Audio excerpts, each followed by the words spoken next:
আন্দোলনের আরেক মুখ আশফাকুল্লাহ নাইয়ার পাল্টা দাবি, কোনো একজনের জন্য আন্দোলন দানা বাঁধে না।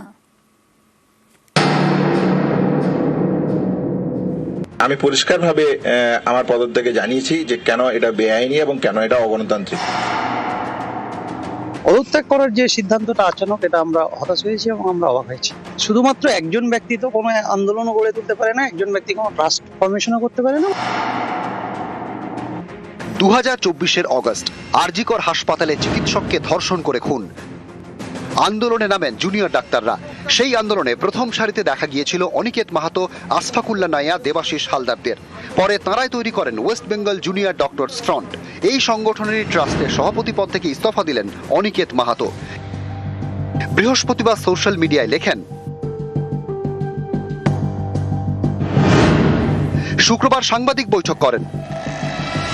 আমি পরিষ্কারভাবে আমার পদত্যাগে জানিয়েছি যে কেন এটা বেআইনি এবং কেন এটা অগণতান্ত্রিক। ট্রাস্টের যে ডিড আছে, নতুন যে কমিটি তৈরি হতে পারে, দ্বিমতের জায়গা কোথায়? আমাদের যে ট্রাস্ট আছে, সেই ট্রাস্টের যে ডিড, সেই ডিডের মধ্যে এই এক্সিকিউটিভ কমিটিকে ইনকর্পোরেট করা প্রয়োজন। যদি আমরা ইনকর্পোরেট না করি তাহলে সত্যিকারের তাকে এম্পাওয়ার করা হয় না। আইনি পরামর্শ নিয়ে, আইনি সহায়তা নিয়ে যা করণীয় সেটা করা উচিত বলে আমি মনে করি। অভয়ার ন্যায় বিচারের লড়াইয়ের জায়গা থেকে এই সংগঠন তৈরি হয়েছিল। তাদের প্রত্যেকের মতামত নেওয়া প্রয়োজন। সেই মতামতের বেসিসে যে কোনো এক্সিকিউটিভ কমিটি তৈরি হতে পারে। যেহেতু তারা দ্বিমত পোষণ করে, সেই জায়গা থেকে আমার পদত্যাগ করে বেরিয়ে আসে। অনিকেতের পদত্যাগে সংগঠনের মধ্যে এখন দুই মত। একদিকে মুখ খুললেন অনিকেত, অন্যদিকে সরব আন্দোলনের আরেক মুখ আশফাকুল্লাহ নাইয়া। পদত্যাগ করার যে সিদ্ধান্তটা আচানক, এটা আমরা হতাশ হয়েছি এবং আমরা অবাক হয়েছি। শুধুমাত্র একজন ব্যক্তি তো কোনো আন্দোলনও গড়ে তুলতে পারে না, একজন ব্যক্তি কোনো ট্রাস্ট ফরমেশনও করতে পারে না। পরবর্তী পদক্ষেপে অবশ্যই আইনি পরামর্শ নিয়ে এই ট্রাস্ট কিভাবে নতুন করে ফরমেশন করা যায়, কিভাবে ইনকর্পোরেট করা যায়, সেটা নিয়ে আমরা আলোচনা করব। যে নীতি, যে আদর্শ নিয়ে যে জায়গা থেকে আমরা শুরু করার চেষ্টা করেছিলাম, আমার মনে হয় সেটা এখনো পর্যন্ত অটুট থাকবে।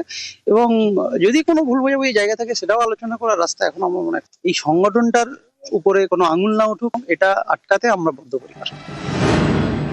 আরজি করের ঘটনার পর রাজ্যের 26টি মেডিকেল কলেজের প্রতিনিধিদের নিয়ে তৈরি হয় West Bengal junior doctors front. পরে তৈরি হয় বোর্ড অব ট্রাস্ট। তাতে ছিলেন অনিকেত মাহাতো সহ 5 জন। সম্প্রতি ভোটের মাধ্যমে সংগঠনের একটি কার্যকরী কমিটি গঠনের সিদ্ধান্ত হয়। এখানেই আপত্তি তোলেন অনিকেত। তারপর সংগঠনের ট্রাস্টের সভাপতি পদ থেকে ইস্তফা দেন। তবে কি আরজি কর আন্দোলনের নেতৃত্বে থাকা জুনিয়র ডাক্তারদের সংগঠনে ফাটল? নিউজ 18 বাংলা।